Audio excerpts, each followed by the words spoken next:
Buenas, tenemos como invitados a Pedro Gallego desde Canarias. Buenas noches, Pedro. ¿Qué tal? Buenas noches. ¿Cómo estáis? Y tenemos una invitada que repite, que es Alicia Rubio. Buenas, Alicia, ¿qué tal?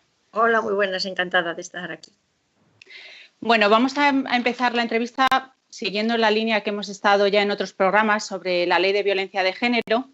Y te queríamos preguntar, a raíz de la polémica surgida, has estado en programas de televisión con personas que son favorables a esta ley. ¿Qué impresiones has tenido? Bueno, pues que no entiendo exactamente por qué niegan la evidencia. Entonces, me pregunto exactamente qué intereses pueden tener para cosas tan evidentes como que si hay hombres maltratados o hombres asesinados en el ámbito doméstico, ¿por qué no se protegen?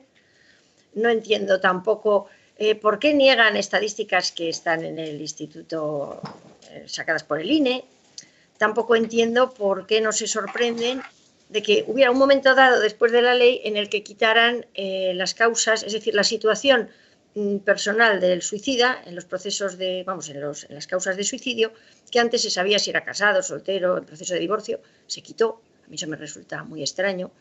Que también me resulta muy extraño y no entiendo cómo no se unen a esa preocupación del hecho de que ellas nieguen, por ejemplo, las denuncias falsas y, sin embargo, la población en general conozca tropecientas mil denuncias que no son verdaderas, aunque un juez no haya dicho que sean falsas, porque simplemente no se persiguen de oficio. Me sorprendió también que, estando de acuerdo ellas en que hay muy pocas denuncias falsas, no estén dispuestas a asumir que se persigan todas las denuncias que no sean verdaderas de oficio. Bueno, pues si son tan pocas, pues ya están perseguidas según decís, no hay problema, ¿no? ¿Cuál es el verdadero problema? El verdadero problema es que aquí hay mucho de fondo que no quieren decir y mucho dinero que se está moviendo a costa de este despropósito, porque al final, cuando vamos a la base del asunto, es que la ley es un despropósito. Pedro, ¿tú qué criterio tienes sobre este tema? Bueno, en primer lugar, darle la bienvenida a Alicia. Bueno, bienvenida no, porque es la segunda vez que, como dices, que participa con nosotros. Yo no tengo el gusto de estar con ella hoy por primera vez. Encantado de estar contigo, Alicia. Y nada, bueno, yo creo que es un tema ya... ocurre una cuestión cuando un tema está en el punto de mira y es un tema polémico, llega un momento en que de tanto hablar de él empieza a degenerarse el objeto del debate y se lleva por unos derroteros que no son realmente el asunto nuclear de lo que es en sí mismo el problema que suscita este tipo de ideologías, que es de algún modo lo que intentan, de lo que ocurre normalmente en estos debates televisivos y en todos estos magazines que se emiten por todas las mañanas.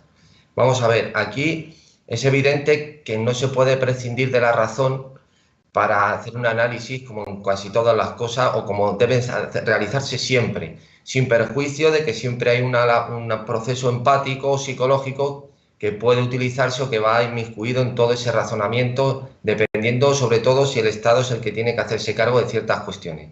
Pero aquí hay una cosa evidente. Aquí no se está hablando de una igualdad. Aquí no se está hablando de una igualdad. El problema está que eso lo dice un autor que citamos mucho nosotros, Alicia, Gerald Linehold, que fue el presidente del Tribunal Constitucional de Bonn, que ilegalizó el Partido Comunista y el Partido Nazi en el año 54 o 55, no recuerdo bien, y es el que crea la definición de Estado de partidos. Y él tiene un artículo que se llama Representación e Identidad, en el que empieza uno de los primeros párrafos, dice que cuanta más libertad, menos igualdad, y cuanta más igualdad, menos libertad. La cuestión está que a base de presumir, de querer ecualizar una serie de cuestiones que están desiguales, no por un proceso natural de libertad, sino por una cuestión de opresión, en este caso del hombre, lo que pretenden precisamente es invertir una cuestión que se ha dado históricamente muchas veces de manera injusta. Es que también hablar de manera injusta es que no se puede hablar así de manera con un proceso histórico, porque esas categorías no se pueden utilizar, sino quieren invertir un proceso a la fuerza imponiendo una serie de ideologías que lo que hacen es invertir una balanza, pero porque ellas consideran que debe ser así, nada más, nada más. Ellas me refiero a todo el grupo social que hay hombres y mujeres. Entonces, toda esta serie de cuestiones que se están suscitando hoy en día, lógicamente es un insulto a la razón, porque ¿qué diferencia puede haber desde el punto de vista legal? Es que el Código Penal no puede ser feminista ni machista, ni historias. Un Código Penal tiene que ceñirse al delito tipificado. Si yo agredo a una persona, no puede ser que porque sea yo hombre, el delito tenga una consideración distinta que si me agrede a mí una mujer. Yo creo que es una cuestión totalmente de base. Cuando se introduce una cuestión ideológica en el que ya solo el delito es de género, palabra también mal utilizada, porque eso en los americanos, la palabra sexo le tienen, al ser puritanos, utilizaron género. Y eso se ha trasladado aquí porque toda esa corriente viene de Estados Unidos. Pues toda esta cuestión, lo único que suscita sencillamente es la imposición de un lobby que ejerce una presión que está afectando no solo al Código Penal, sino a toda la estructura de la sociedad, creando una división que no va a traer nada más que problemas.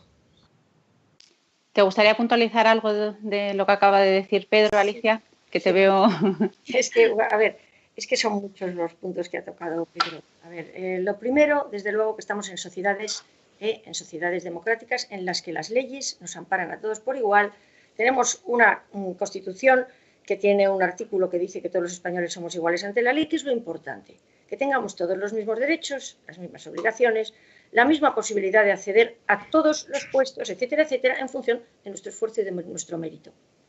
Había unos tiempos en los que las mujeres pues, no podíamos votar, naturalmente, eso las sufragistas ya hicieron por conseguir que las mujeres tuviéramos los mismos derechos sociales, no podíamos acceder a determinadas carreras, ya podemos. Ahora bien, una cosa es que tengamos acceso, que tengamos todos los mismos derechos, y otra cosa es que empiecen a hacer trampas y subterfugios. Y ya es ahí a lo que vamos. En las sociedades libres, democráticas y igualitarias no podemos ser todos iguales porque las circunstancias no nos hacen. Eso de a mayor libertad, menos igualdad, etcétera, es hasta cierto punto cierto.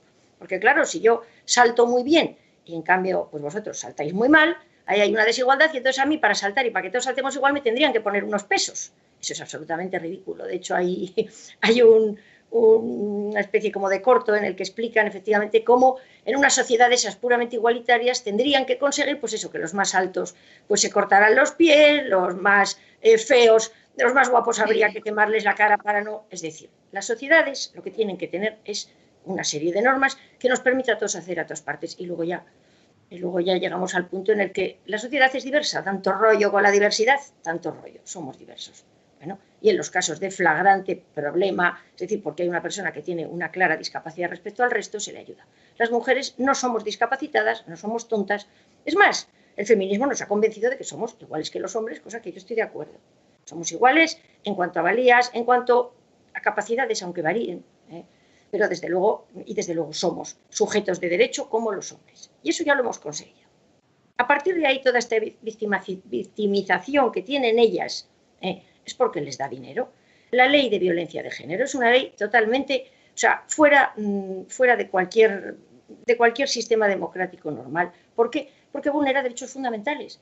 Es una ley que vulnera una norma superior. Entonces estamos hablando de que ante la misma pena, como acaba de decir Pedro, resulta que si yo soy mujer tengo menos, ante el mismo delito tengo menos pena. ¿Cómo que tengo menos pena? Si la torta es la misma. Igualmente, esa ley dice que el hombre, digamos, es el maltratador por naturaleza. Es decir, le quita la presunción de inocencia. Y eso significa que hace una inversión de la carga de la prueba. En principio, tú eres culpable, tendrás que demostrar tu inocencia. Tiene un montón de fallos tremendos que además lo que la gente no sabe es que cuando se sacó este despropósito se sacó con el subterfugio de que las mujeres éramos más maltratadas, para lo cual además se hizo una campaña de intoxicación que todavía continúa. Si todos nos damos cuenta, parece que no hay otro problema en España nada más que 50 señoras asesinadas por sus maridos al año, que es una cifra absolutamente ridícula, aunque sea dramática. Hay muchísimos más problemas, pero tú abres los telediarios y parece que no hay otra cosa. Y estamos hablando de una población de 46 millones de personas, en las que por mucho que queramos y por muy tontos que seamos, nos tenemos que dar cuenta que hay problemas, asesinatos y crímenes. Si no, el Código Penal ya lo podíamos quitar si conseguimos una sociedad perfecta. Bueno, crearon una alarma social. Nos intentaron convencer de que aquello tenía sentido. Es decir, quitarle derechos constitucionales al varón con el subterfugio de que la mujer estaba discriminada ancestralmente. Bueno, ancestralmente, pues a lo mejor mis abuelas o mis bisabuelas, o yo qué sé, pero desde luego no yo. Yo no he vivido ni una sola discriminación. Y si quiero me las invento, pero la realidad es esa. Con lo cual sacaron esa ley, y es que además hubo un momento en el que se dijo, pero bueno, ¿vale la pena vulnerar el derecho constitucional de los varones? Y una señora dijo, sí, sí, naturalmente que sí, porque tenemos que salvar las vidas de las mujeres. Han pasado 14 años, no se salvó ni una vida. Y tenemos casos de destrucción de las vidas de hombres, bueno, tropecientos mil. Con lo cual, tenemos derecho a plantearnos que esa ley no funciona.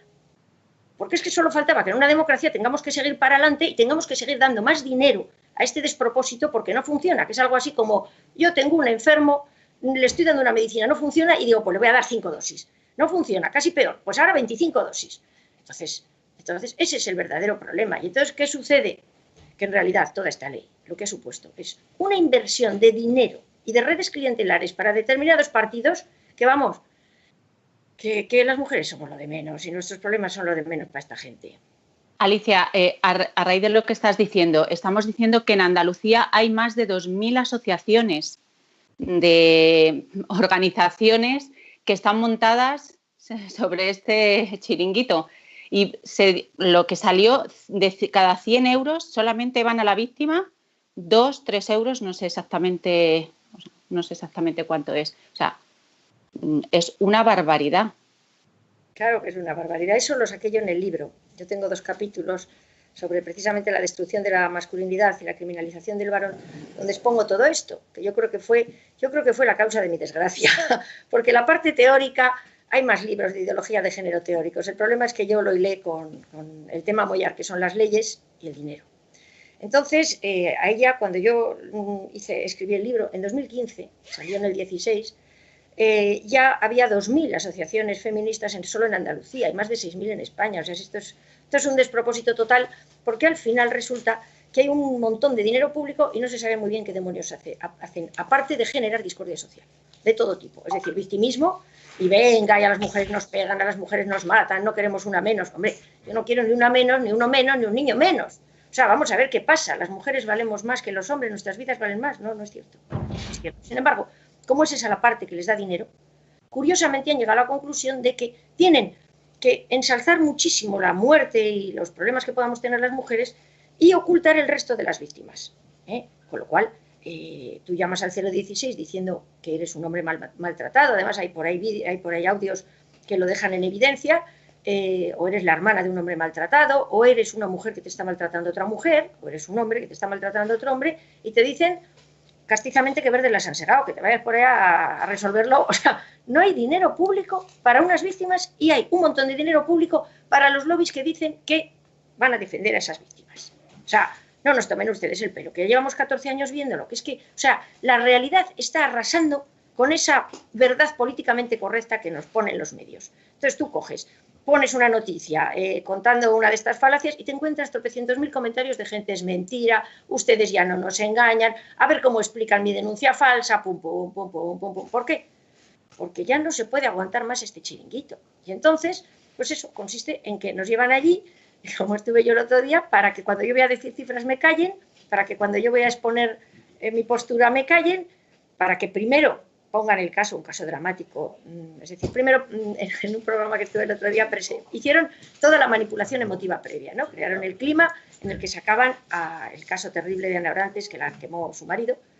Luego salía la hija y le preguntaban qué opinan de la ley de que Vox quiere quitar la ley que protege a las mujeres. Luego sale una periodista contando su dramática situación con un padre maltratador y luego ponen a la de Vox diciendo esta es la que quiere quitar la ley que protege a las mujeres. Mentira. Nosotros queremos quitar una ley que no solo no protege a las mujeres, sino que desprotege al resto. Y hacer una cosa con sentido común.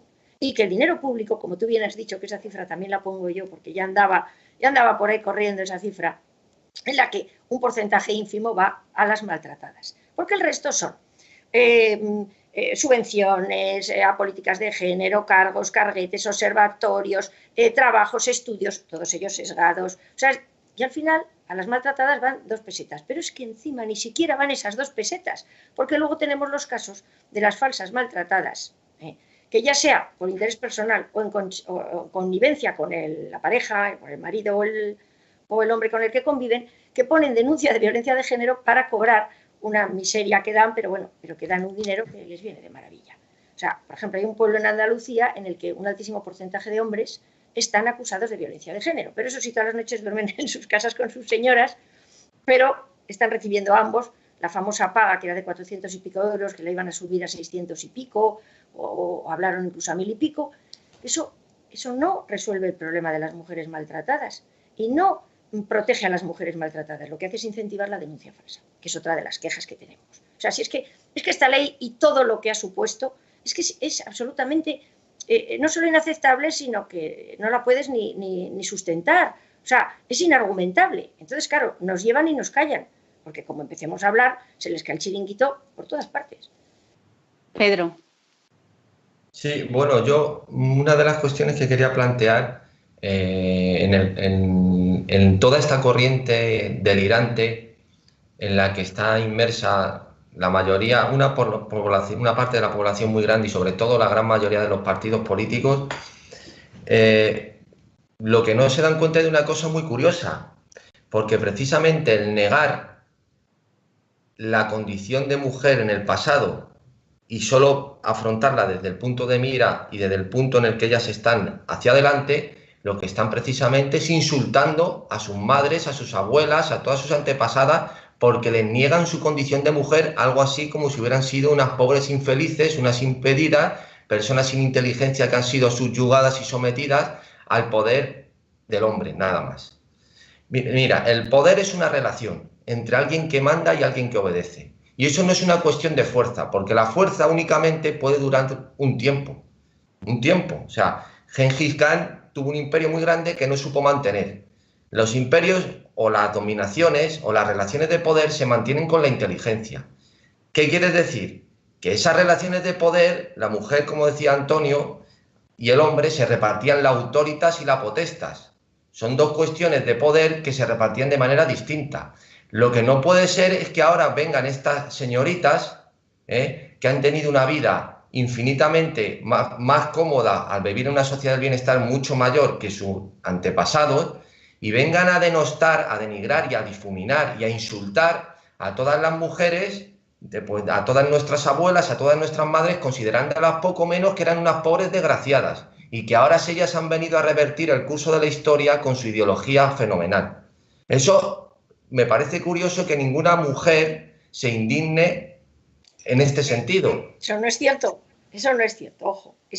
La inmensa mayoría de las mujeres estamos contra el feminismo y estamos indignadas porque el feminismo pretende sustituir ese heteropatriarcado que lucha, es decir, y pasarnos de ser esclavas, teóricamente, del hombre a ser esclavas de ellas. Y tienen que ser ellas las que nos digan cómo tenemos que vestir, cómo no, lo que tenemos que hacer, lo que nos tiene que gustar, dónde tenemos que estar, las cuotas. O sea, no es cierto. Eso no me refiero, cuando digo... Todo lo demás te lo compro, pero hay muchísimas mujeres que somos feminicidentes. Gracias a Dios. Lo que quiero decir, cuando hablo así ninguna, me refiero a lo que es el aparato mediático, sí, en general, a los periodistas, a todo el mundo está en ese carro, en ese discurso. Además, una cuestión que me parece muy curiosa, que toda esta serie de cuestiones ya las estudió Thomas Sowell en Estados Unidos hace 30 años, pero y Ayn Rand también hacía declaraciones. Cuando hablan de, por ejemplo, yo no conozco a todas estas mujeres que se quejan de los cargos que no suscitan que suscitan poder estar ocupados también por mujeres, pues cargos de rectores, cargos de directivos, cargos en consejos de administración, que eso pero ninguna se indigna de que todos los peones camineros sean hombres, o de que todos los albañiles sean hombres, o de que todos los soldadores estén en el puerto y sean hombres. O sea, de eso no se indigna ninguna. O sea, es decir, es una cosa muy curiosa. En toda esta serie de cuestiones reclama una serie de cuestiones que no son el que se mitigue su capacidad por el hecho de ser hombre, sino que lo que piden es, no es que lo diga yo, es la propia ley, por ejemplo, de Zapatero, lo que piden es una paridad, una igualdad aritmética. Entonces, la igualdad no significa coger a los mejores, es simplemente unas cuotas, como existen en Estados Unidos, por ejemplo, cuotas raciales, cuotas por género, como ocurre en las universidades americanas, que se llama Affirmative Acts, que gente con mejor nota por ser blanca Hay un caso ahora, no sé si se ha pronunciado ya la Corte Suprema, que es un caso muy célebre en Estados Unidos, que se llama el caso de Abigail Fisher contra la Universidad de Texas, y es una chica blanca que tuvo mejor nota para el acceso a la Universidad de Texas que una serie de alumnos de origen hispano y afroamericano, y se quedó sin plaza porque ellos tenían una cuota de género para poder superarla. Esto realmente es una cosa insultante simplemente para el avance de una sociedad. Eso no se puede tolerar. Eso es simplemente, cuando tú hablas de las subvenciones y toda esta cuestión, eso lo que genera de manera práctica es un voto cautivo. Un voto cautivo porque lo que creas es un reguero de financiación, pues a la suerte que hacía con el PER en Andalucía el Partido Socialista. Lo que creas es una serie de personas cautivas de tu voto porque están alimentándose de esa fuente de financiación que tú estás proyectando sobre ellos. Lo último en lo que están pensando es en resolver el problema. Lo que han creado es una red clientelar en la que se suministra, como debe ser, con dinero, una serie de organizaciones, asociaciones, estudios, trabajos, etcétera, que lo que proyectan luego es, en el corto o medio plazo, es recoger ese producto ideológico que has creado a través del voto y seguir perpetuándose en el tiempo. Y no hay más historia. O sea, a todos estos que hablan de la ideología de género y están sacando pecho a la mujer, estos cambian el discurso de hoy para mañana en cuanto deje esto de funcionarles, pero de hoy para mañana. Sí, bueno, vamos a ver, naturalmente cuando yo hablo de redes clientelares hablo de eso, hay gente que está viviendo de esto y que naturalmente va a defender el chiringuito como sea, lo cual es prueba evidente de que esto jamás se va a resolver. Es decir, si no hubiera ni una sola mujer muerta ni una sola mujer maltratada, se les acababa el chollo, con lo cual no tienen, o sea, quiero decir, es una pescadilla que se muerde la cola. Estas leyes además están hechas de tal forma que jamás se va a resolver, porque se genera una discordia social tremenda. Y además es que está mal hecha para lo que dicen que la quieren, pero está perfectamente hecha para sus objetivos tácitos, que son reparto de dinero, conseguir algo que no se va a resolver nunca, porque en 46 millones de personas no vas a meter un policía en cada cama, porque no puede ser, con lo cual las vidas privadas de las personas siempre va a haber situaciones de este tipo. O sea, es todo un despropósito. Sobre lo que decías, vamos a ver, este asunto del feminismo y de si las mujeres somos o dejamos de ser, el problema del feminismo es cuando el feminismo se impregnó de marxismo y entonces cogieron la idea de Engels de que la lucha de clases también se daba en la familia y que era una lucha de sexos. Entonces, claro, la mujer era la oprimida, que es esas abuelas que tú dices que parecen tontas y ahora hablaremos de ellas y si lo eran o no. La mujer es oprimida, el hombre es el opresor, en este caso el burgués. Y, naturalmente, por dialéctica marxista, tenía que haber una lucha de clases, una prevalencia de la clase opresora y crear una sociedad nueva. Estamos en ello. Es así de ridículo, pero estamos en ello. ¿Qué pasa?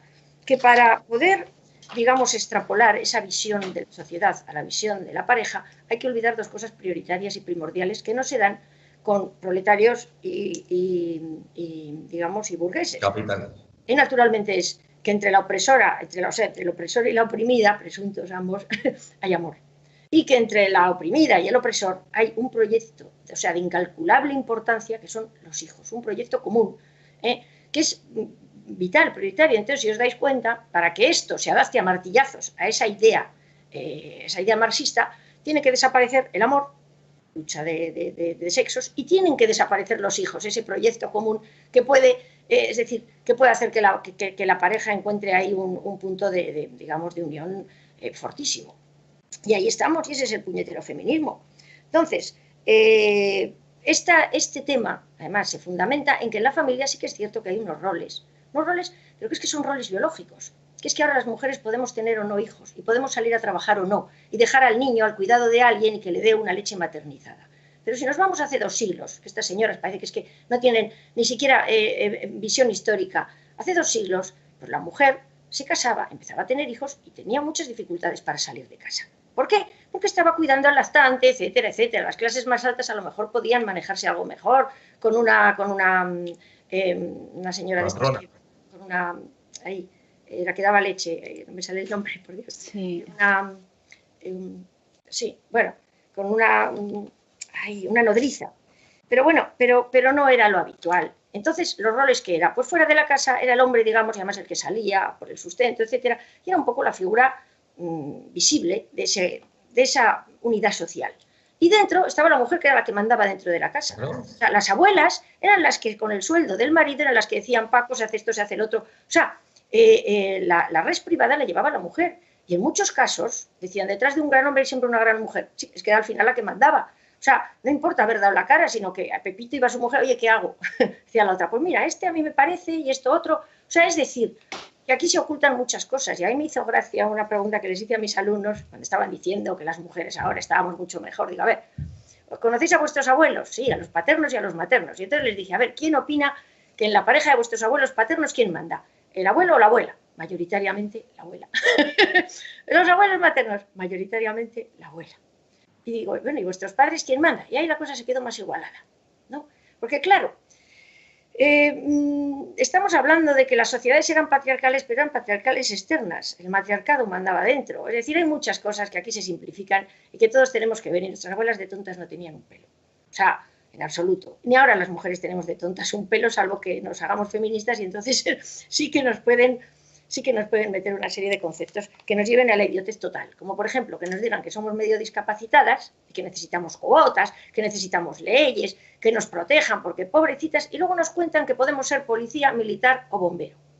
Claro, y entonces coges y dices, bueno, me lo creo, somos iguales. Y entonces cuando ya llegas a las pruebas te das cuenta de que o te las adaptan o no puedes.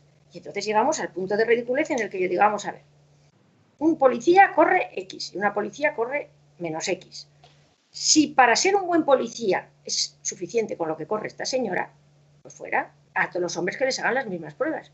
Si lo que corre esta señora es insuficiente para pillar a un ladrón, que no nos engañen y no nos hagan policías, y no estoy, oye, hay mujeres que han pasado todas sus pruebas y tal, pero que no nos engañen, porque esto en el caso de los, por ejemplo, de los bomberos, es sangrante.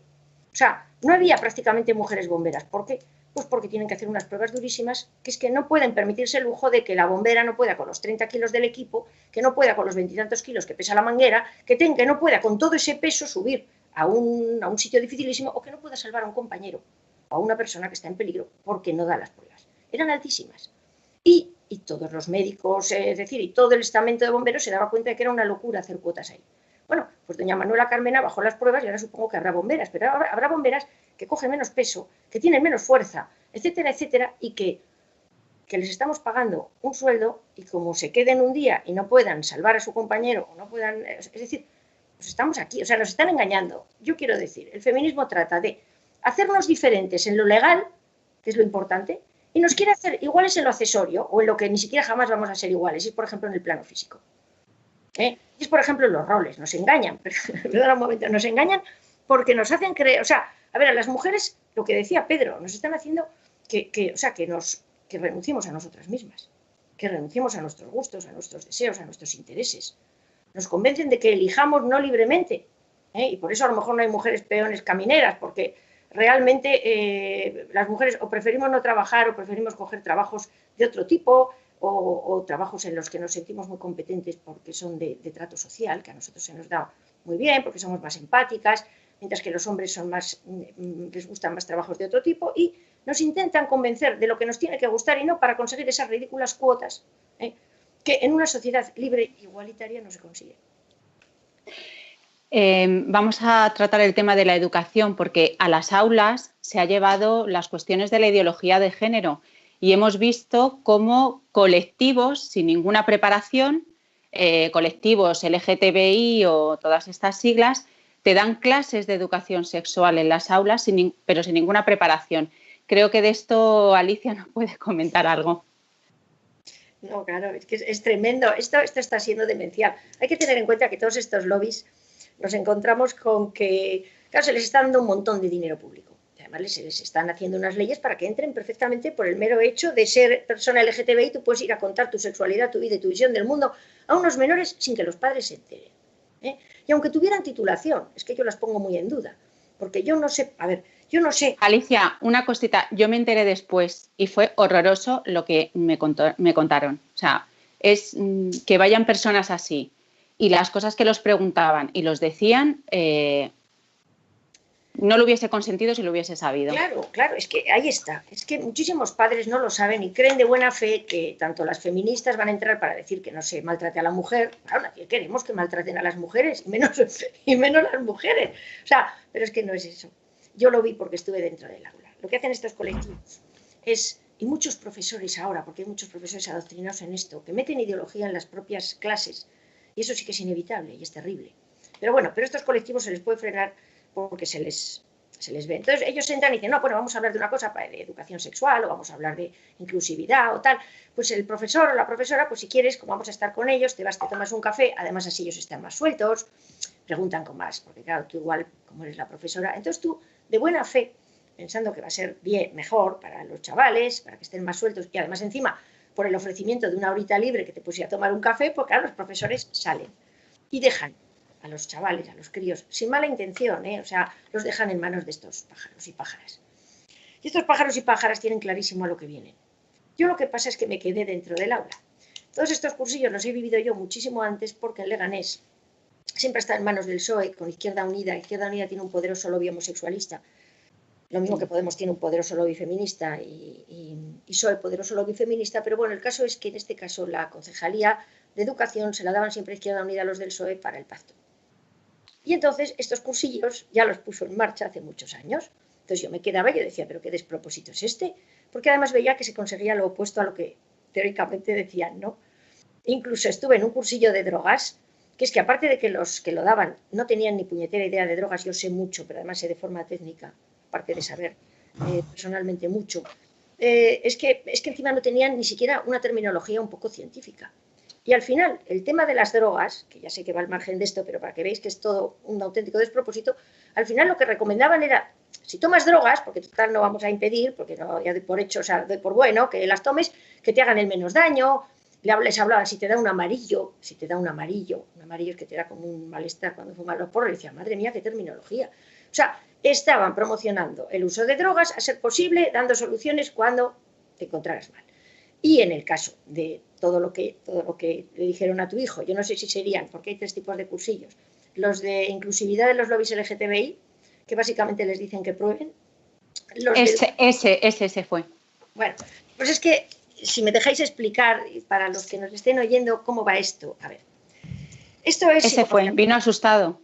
Sí, porque además es que ya no se cortan un pelo. Afortunadamente, o desgraciadamente, esto ya está explotando. O sea, yo cuando lo contaba, pues la gente decía, esta señora es una loca integrista ultracatólica, todos esos cárceles que te ponen, yo decía, no, si lo mío, señora, es sentido común, que es que lo he visto. Bueno, pues el caso es que primero vienen los lobbies feministas con el tema de la violencia de género. Y lo que hacen es crear una discordia social en el aula y un problema de relaciones heterosexuales, porque la imagen que dan no es hay que respetar a todos y no hay que, sino que la violencia solo viene de los hombres hacia las mujeres. Las mujeres son maltratadas, los hombres son maltratadores. ¿De ahí qué sale? Pues salen unas niñas que piensan que sus compañeros son unos maltratadores y que las relaciones heterosexuales son complicadas y siempre de prevalencia y siempre de poder. Los chicos salen unos ofendidísimos porque no se sienten maltratadores y se encuentran con que las chicas además les pegan y de todo, y ellos lo único que pueden es cubrirse, bueno, van a pegar a una chica, pero que se supone las chicas llegan a la conclusión de que todo lo que ellas hacen no es violencia, y además ofendidos porque eso de tener el titulito de maltratador genético no le hace gracia a nadie, además siendo inocente y siendo un crío. Y luego están los que ya se vuelven neomachistas, que dicen, bueno, pues mira, o sea, si las tías me van a tratar de esta manera, porque sea recíproco. Y se está dando un neomachismo reactivo, que en su fase más radical hay incluso asociaciones. Pero bueno, llegan los siguientes, educación sexual, los cursillos de educación sexual al estilo la ONU, que en ningún momento son cursillos en los que se valore la afectividad, el dejar las relaciones sexuales como algo bastante complicado y con unas consecuencias muy serias para unos momentos de más adultos o que tengan un poco más de sentido común que con 14 años, etcétera, etcétera. No, estos cursillos son así. Chicos, hay enfermedades de transmisión sexual. Bueno, desde luego, practica sexo cuando te sientas preparado, les dicen, ¿no? Con lo cual el adolescente, pues coge y se siente preparado desde los 13 años. Vamos, ya sabemos cómo somos de críos, ¿no? Somos mayorcísimos y en realidad somos unos enanos. Con lo cual es un detonante que en menos de un año hace que, como todos se tienen que sentir preparados y todos tienen que demostrar que son adultos, en menos de un año la inmensa mayoría ha mantenido relaciones sexuales. Es detonante. La siguiente cosa que les dicen es hay una serie de problemas que son las enfermedades de transmisión sexual, usar preservativo, y luego los embarazos. El embarazo es el problema. ¿Cómo eliminar el problema del embarazo? Pues mirad, usad preservativos, pero tenéis también la píldora del día después. No se les dice todas las enormes consecuencias que tienen. Exacto, es que además lo de la píldora del día después se ha aplicado sin ningún control como un método anticonceptivo. O sea, te puedes sentar en unas urgencias, en un hospital, en cualquiera, y lo ves como algo normal. Claro, que no, van como método anticonceptivo. Sí, pero es que no les dicen que es una bomba hormonal terrible. Yo escribí el libro y tenía al menos encontrados casos de crías que habían tomado 7 en un año, es decir, casi prácticamente una por mes, porque tenían una relación borrachera, relación que no tienes en cuenta todas esas cosas que te dicen, porque si ya de adultos a veces somos poco, digamos, responsables en ese aspecto, pues no te digo nada, unos críos, ¿no? Bueno, pues el caso es que no les cuentan los enormes problemas, sobre todo si tienes propensión a, aparte de problemas de ictus, etcétera, si tienes propensión a cánceres relacionados con las hormonas por la descompensación hormonal monstruosa que se produce con esa bomba hormonal. No se les dice, parece que son, pues oye, te lo tomas, es poco menos que un caramelo. Como además se les da sin receta, pues bueno, hay muchos padres que no saben que sus hijas están tomando prácticamente una píldora del día después al mes. Y así es. Después les dicen que bueno, que si todo va mal, el aborto, que tienen siempre la posibilidad del aborto. Con lo cual les genera la sensación de que todo tiene solución. Y al final está el aborto, y además yo sé que en el INJUVE y en sitios, es decir, en asociaciones de juveniles, pagan abortos. Les facilitan y les pagan. De ahí viene el empeño de que las menores de 16 años puedan hacerlo sin el consentimiento de los padres. Seguimos. Porque es que aquí, yo por ejemplo, lo de la asociación de jóvenes, yo lo sé al menos en una de Leganés, he dicho INJUVE, pero me parece que me he confundido, lo retiro, una que se llama de jóvenes, bueno, ahí a una alumna mía se lo ofrecieron, con lo cual yo tengo el hilo directo de saber que sí, o sea, que sí que se ofrece, que si tenía algún problema ya sabía que ahí se lo facilitaban. Y luego viene la otra parte. Hombre, las relaciones plenas tienen el problema del embarazo, con lo cual tenéis el sexo anal, tenéis el sexo oral, tenéis el sexo en la masturbación mutua o petting, que se llama, que yo aprendí que se llamaba así en estos cursillos, y tenéis también la posibilidad de relaciones con personas de vuestro sexo, que no pasa nada. Que al fin y al cabo tiene la ventaja de que no son de poder, porque son personas del mismo sexo, y además, pues oye, mira, pues eso, te lo haces con la amiguita y no tienes que tener tampoco ningún tabú, eso son cosas de antiguos. Tampoco se lo contéis a vuestros padres porque a lo mejor tampoco lo van a entender. O sea, yo estoy contando lo que se les dice. Bueno, entonces los críos se quedan con la cosa de que, bueno, existe eso y que no está mal visto y que no pasa nada. Aparte de que, por ejemplo, yo siempre cuento el caso, después de uno de estos cursillos que yo no estuve porque no me caí en tutoría, que una de mis tuteladas me viene y me dice, profe, yo creía que el sexo oral era decir guarrerías por teléfono. Claro, yo dije, pero si es que estamos corrompiendo a los niños, esto antes se llamaba corrupción de menores. ¿Qué le han contado a esta criatura del sexo oral? O sea, bueno, y vamos al tercer cursillo, vienen los de la inclusividad, porque los niños homosexuales y las niñas lesbianas hay que incluirlas naturalmente. Aquí, naturalmente que hay que aceptar a todo el mundo como sea. Pero bueno, pero es que el problema es que lo que hacen en realidad es promocionar eso.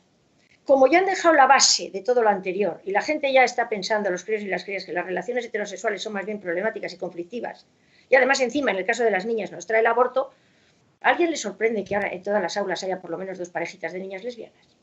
Bueno, pues entonces, ¿qué demonios estamos haciendo dejando entrar estos lobbies en las aulas? Si lo que queremos es efectivamente una sociedad de lesbianas y de homosexuales inducidos, que no naturales, pues sigamos dejando. Pero si lo que queremos, como en mi caso, que yo creo que las relaciones heterosexuales son bastante más, digamos, en mi opinión, muchísimo más, aparte de más biológicas, son muchísimo más, digamos, que llenan mucho más, que tienen, que son más enriquecedoras. Pues yo no quiero que a mis hijos les digan que una cosa es la misma que la otra, señores. No me da la gana, eso es mentira para mí. Entonces, a mí estos lobbies que no les cuenten a mi hija y a mi hijo, a mis 2 hijos y a mi hija, que da lo mismo 8 que 80, porque para mí no lo da. Porque sí. yo no soy homófoba, yo soy heterofílica. Así que, es decir, considero realmente que las relaciones heterosexuales entre 2 sexos se enriquecen mucho más porque somos muy distintos y nos ofrecemos, es decir, ofrecemos a la pareja unas visiones y unas valías y una serie de cosas que considero que las parejas homosexuales pues carecen, que naturalmente tienen todo el derecho, pero que no le cuenten a mis hijos mentiras. Entonces, todo eso es lo que encontramos. Sí. Bueno, yo quería comentar en esta misma línea que está hablando Alicia, pero en otro contexto, ¿no? Que es, por ejemplo, aparte de que quieren es celebérrimo la obra de Simone de Beauvoir, El segundo sexo, en la que introduce el concepto, desarrolla, mejor dicho, el concepto de que la mujer es una construcción social, producida sobre todo por la presión del heteropatriarcado, que es la palabra esta ya que da arcada de escucharla continuamente. A partir de esa metáfora, lo que ocurre precisamente es que ellos sí que están realizando una construcción social de la mujer, es decir, están imponiendo un paradigma que consideran que es el correcto para ser mujer. Es decir, ser mujer no es que la mujer haga lo que quiera, no, es hacer lo que ellos dicen que debe de hacer para ser mujer. Es decir, si una mujer estaba mal visto, pero no por la sociedad únicamente, sino por ella misma, acostarse con muchos hombres, eso hay que difuminarlo, lo que hay que decirle que está muy bien que se acueste con muchos hombres y que si es posible lo haga. Bueno, eso lo tendrá que hacer si a ella le da la gana, no porque tú le inocules esa idea de que es lo suyo para que sea una buena mujer y una mujer completa sin complejos. Si la mujer quiere tener novio o su idea de pareja es la heterosexual, lo que no le puede decir que eso es una idea construida socialmente y que lo suyo es que se plantee también tener novia. No, eso sí es una construcción social, eso sí es ideología en vena. Mira, hay un paper fantástico que traducido al español quiere decir los efectos perniciosos, perjudiciales de la actividad sexual temprana y la multiplicidad de compañeros sexuales o de relaciones sexuales entre mujeres. Está escrito por 2 mujeres y 2 hombres este paper. Es increíble, increíble las conclusiones que saca de lo pernicioso que es para la mujer desde el punto de vista biológico la promiscuidad, por ejemplo. Desde el punto de vista biológico es pernicioso para ella misma. No es una cuestión ya únicamente que esté mal vista o tal, que eso ya hará lo que le dé la gana, sino que biológicamente está perjudicándose tener un alto índice de promiscuidad. O simplemente el hecho de perder la virginidad, cuanto más temprana edad la pierda, las consecuencias son infinitamente peores a lo largo de su vida.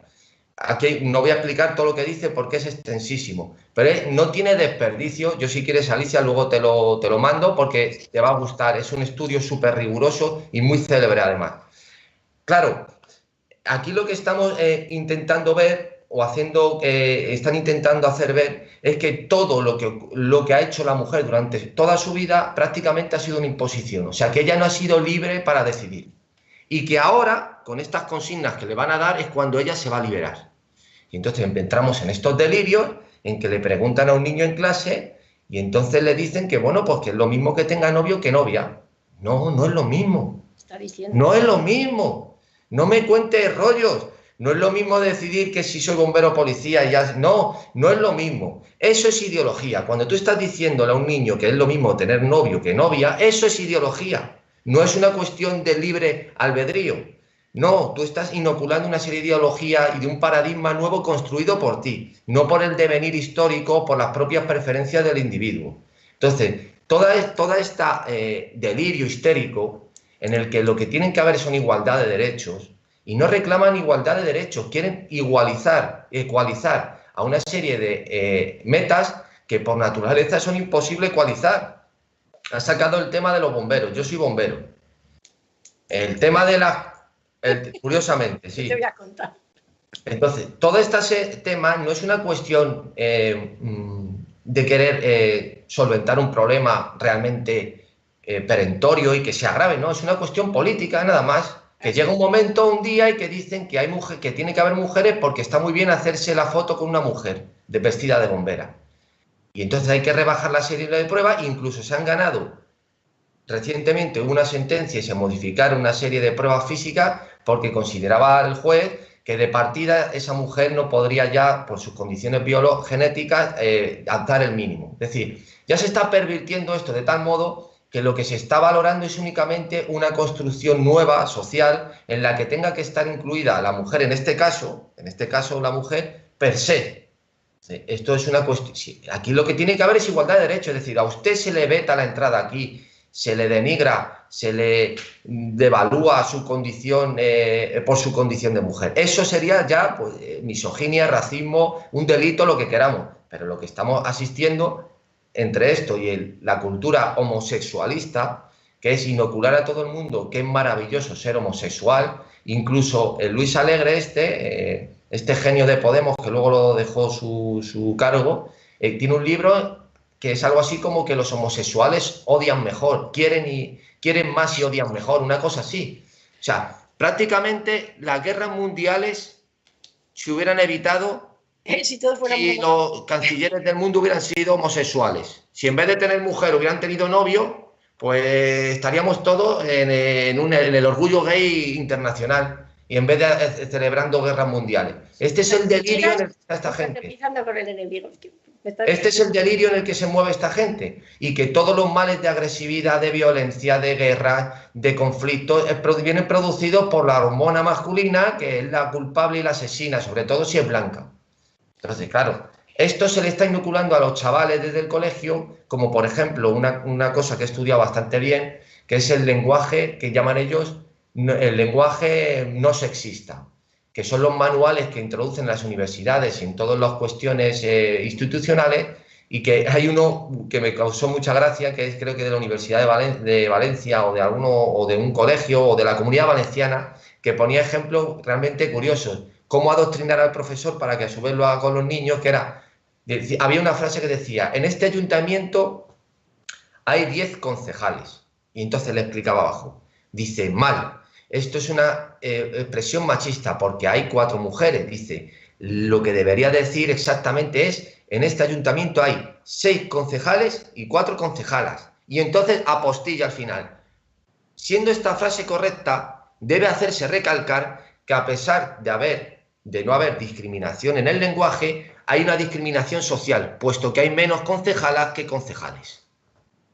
O sea, a este delirio absoluto de que ya lo único que creo yo que puede ayudarles es Freud, es al que estamos llegando. O sea, a esta cuestión totalmente ideológica pura, en el que precisamente son ellos los que están intentando realizar una construcción social para crear el paradigma correcto que creen ellos que debe ser el que se debe desenvolver, en este caso la mujer, y por ende su relación con el hombre. Entonces, porque de algún modo, en esa construcción social que ellos sí están haciendo, hay una doble víctima, que es la mujer, porque le imponen un paradigma en el que debe moverse para realmente ser mujer, pero eso condiciona también su relación con el hombre. O sea, el hombre se ve condicionado con ese nuevo paradigma que, por ejemplo, aquí ha explicado Paco Aleta, por ejemplo, en Nottingham o en ciertos sitios, que está prohibido, como decimos vulgarmente, entrar a una mujer en un sitio, o sea, ir a saludarla, hablarla, porque en cualquier momento te puede poner una denuncia.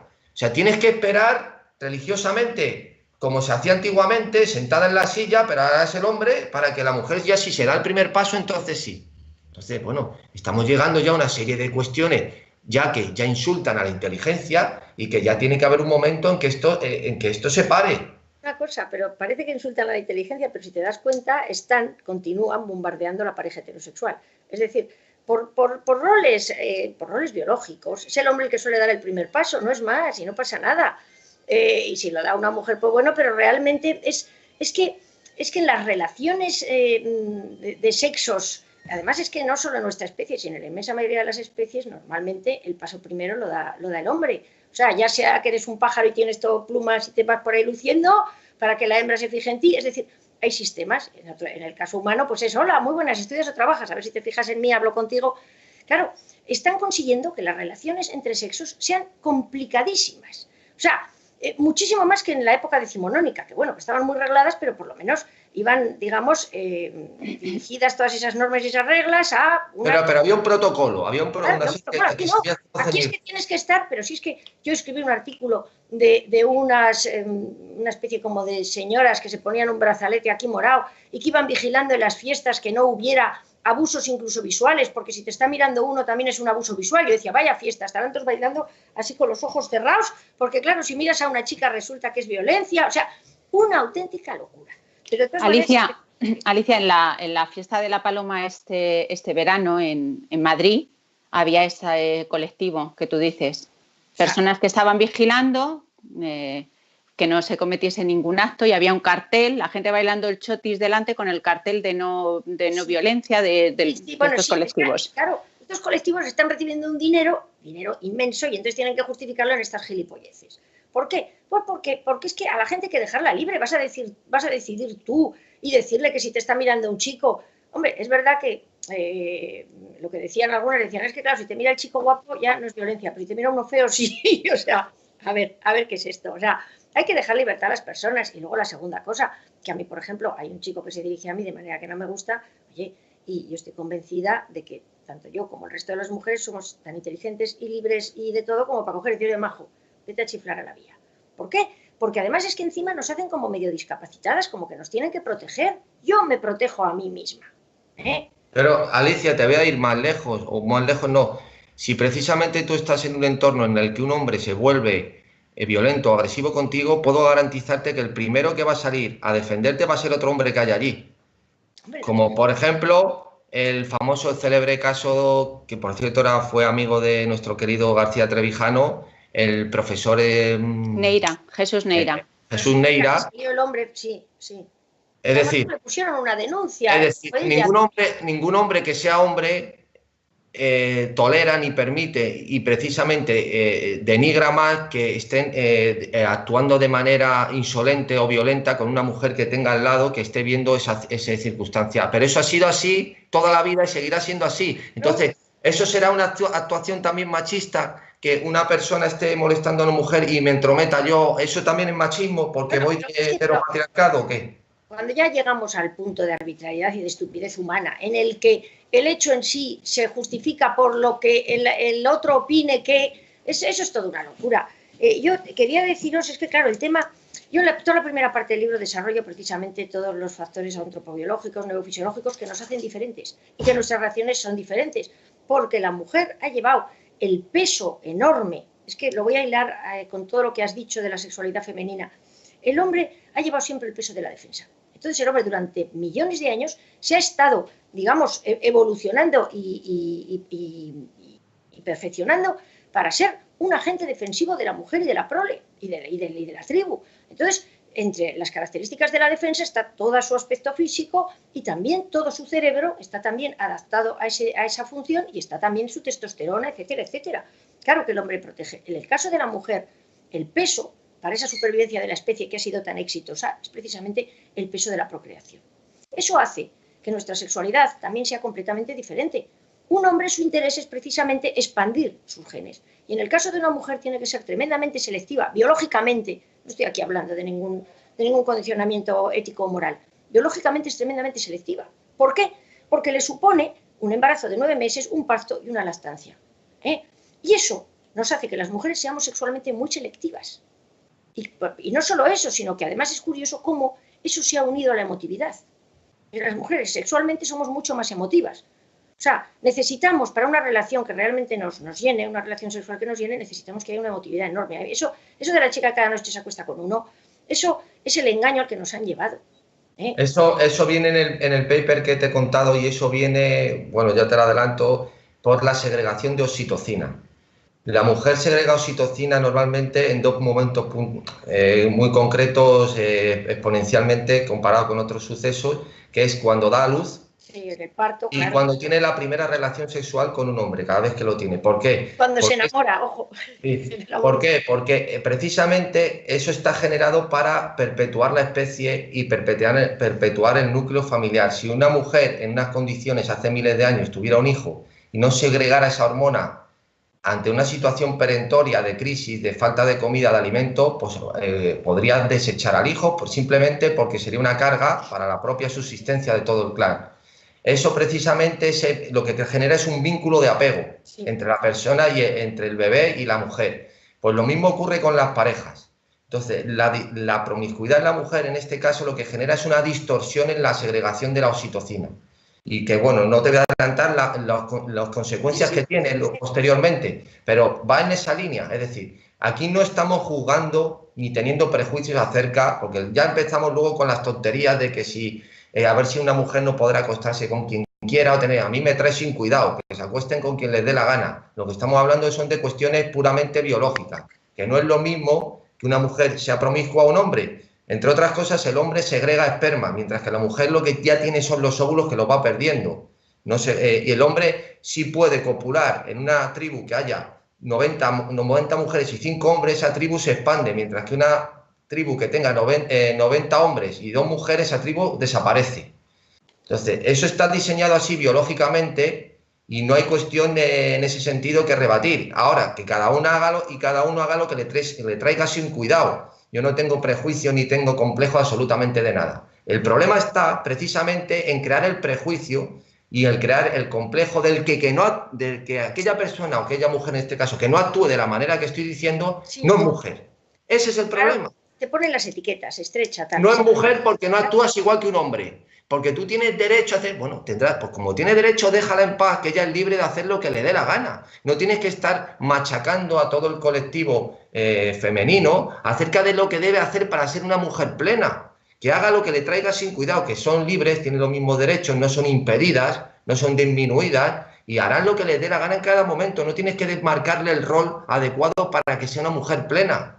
Pero vamos a ver, si es que es a base de etiquetas. Si el problema es que ahora ya empezamos a ser mujeres que decimos, tú a mí no me vas a engañar más, pero esto se ha vendido mucho, es que eras una estrecha si no tenías muchas relaciones sexuales. Y sin embargo, es curioso porque es el tema ese de la oxitocina, es decir, las mujeres ponemos mucha emotividad en nuestras relaciones sexuales porque las hacemos afectivas.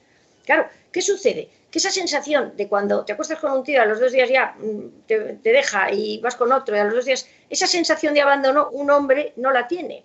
Y de utilización, las mujeres tenemos esa sensación. Terminamos teniendo la sensación de ser utilizadas porque ponemos mucha emotividad en nuestras relaciones. Entonces, claro, estás 2 días con un tío, te acuestas una noche, al día siguiente casi ni te saluda, porque las relaciones ahora son así, oye, mira, tú por tu lado, yo por el mío. Nos acostamos, nos desacostamos. Entonces, esa sensación de abandono que las mujeres tenemos es parte precisamente de esa oxitocina que generamos y de ese afecto que ponemos en unas relaciones que para el hombre son más biológicas, más físicas, más de pasada, digamos. Iba a decir también el tema, bueno, no solo eso, sino que el engaño no solo nos hace tener que decir que es que nosotras somos felices siendo muy promiscuas, cuando no lo somos, por una cuestión como de imagen social. Tenemos que empezar a soltarnos eso y decir, mire, a mí esto no me gusta, se acabó. Sino que es que además el pago que hacemos las mujeres en cuestión de salud, para tener una salud sexual, entre comillas, resulta que nos estropeamos la salud a base de píldoras del día después y a base de abortos, que también no veas cómo nos deja, que nos deja como un trapo, que también lo tenemos que negar, que hay un montón de mujeres con unos destrozos, unos destrozos espirituales y biológicos con los temas de los abortos, que además ni siquiera pueden hacer el duelo. O sea, no solo ya es que la mujer que aborta sabe perfectamente que entran 2 y sale 1, y eso lo tiene que hacer un duelo y tiene que asumirlo, y no puede porque te lo dicen, ay chica, qué tonta eres, pues encima que te lo has quitado del medio, sino que es que además hay una cosa biológica que es la que tú estás marcando, y es que nosotros con el embarazo nos subimos de hormonas hasta aquí, y cuando tenemos el parto lo cambiamos por la oxitocina, y hay ahí, digamos, un intercambio de hormonas que hace que haya una estabilidad, aunque en algunos casos hay depresiones posparto, pues relacionadas con toda la química cerebral relacionada con las hormonas. Pero en el caso del aborto es así, estás así, rasca, te cortan por lo sano y te deshormonan, claro, desaparece la causa de todo ese incremento hormonal, bajan las hormonas de golpe, se producen unas depresiones brutales. Hay deseos de suicidio, pensamientos destructivos, o sea, las mujeres se quedan con esta otra estafa que nos han vendido, para que tengamos relaciones al estilo masculino, nos quedamos como trapos. O sea, y ni siquiera podemos decirlo. O sea, el engaño es absoluto y el daño que se está haciendo, o sea, no solo a los hombres quitándoles la presunción de inocencia y destrozándoles las vidas, a las mujeres destrozándoles las vidas con este parámetro de mujer que es mentira. Yo de verdad, vamos, yo es que, en fin, ya se sabe que yo estoy muy en contra de todo esto. Y es más, voy a decir que la Simone de Beauvoir es un bicho malo, era un bicho malo, era una señora sin ningún tipo de principio, porque además se acostaba con sus alumnas y las utilizaba en tríos, y ahora lo sabemos todos, y además esa pájara se encontraba con que, primero, no debía saber nada de antropología, porque eso de no eres mujer te hacen mujer es mentira. Eres mujer y al final tu construcción está muy relacionada con tu biología y con tu rol biológico. Y luego además en las sociedades libres puedes cambiarlo. Lo que pasa es que habrá que ver hasta dónde puedes cambiarlo y si realmente te va a hacer más feliz. Eso es lo que tenemos que plantearnos, porque yo en el libro de desarrollo digo, ahora ya lo sabemos todo, Podemos cambiar nuestro rol biológico, podemos, pero ¿hasta dónde? Y sobre todo, ¿nos va a hacer más felices renunciar a cosas que en nuestro foro interno sabemos que nos gustan? Porque lo tenemos en nuestros propios genes, en nuestro propio XX. O sea, cómo es la maternidad, cómo es determinadas cosas. Pues bueno, pues no sé hasta qué punto. Pero esta pájara, al darse cuenta de que las mujeres no hacíamos lo que ella creía que era lo estupendo, decía lo de no hay que dejar que las mujeres tengan hijos, se queden en casa con los hijos, porque muchas lo elegirían. Entonces, bueno, pues si lo elegirían, que lo elijan, ¿no? O sea, ¿tú qué estás haciendo? ¿Dar libertad a las mujeres o dirigirlas? Cacho bicho. Porque hay que decir que la Simone de Beauvoir tiene que dejar de ser un icono de las mujeres, que sea del feminismo. Vale, muy bien, ya sabemos por los derroteros que están yendo. Pero las mujeres tenemos que tirar esa figura, vamos, y separarla de nosotros como si fuera la peste. Y así lo digo. Y puedo seguir diciendo pájaras de estas que lo único que han hecho ha sido destrozar la feminidad y fastidiarnos la vida a mujeres y a hombres. Bueno, vamos a ir terminando y para ello, Alicia, pues vamos a recomendar tu libro. Te digo el título, lo leo: Cuando nos prohibieron ser mujeres y os persiguieron por ser hombres. Es un libro que no es una ideología contra otra ideología, sino es un libro que lo has hecho desde diversos ámbitos, como tú nos has comentado, antropológico, legislativo, que es muy recomendable leer y no a Simone de Beauvoir. Y bueno, si queréis añadir algo más, Pedro y Alicia, para despedirnos. Pues yo creo que ha estado muy bien, ha sido un gusto estar contigo, Alicia, y esperamos verte pronto y esperamos que estés el día 16 de febrero en el Ateneo, en el acto que vamos a tener de debate, Constitución Española de 1978, se llama Democracia o Partidocracia. Nos gustaría que asistieras también allí. Ay, el 16 de febrero me parece que estoy en Barcelona, es un sábado. De todas maneras voy a intentarlo. Muy bien. Desde luego estoy. Y bueno, y justo ahora se me está agotando la batería, me parece, así que... Vale, pues nos despedimos. Muchísimas gracias, Alicia, por estar de nuevo con nosotros. Y a todos vosotros os despedimos y os emplazamos al programa de mañana. Podéis seguirnos en las redes sociales, como ya sabéis, en YouTube, en Facebook y en Twitter. Compartir y dar a me gusta, muy importante. También tenéis el periódico El Crítico, donde podéis asociaros. Y la radio tenéis iVoox y Spreaker. Muchísimas gracias, esta mañana.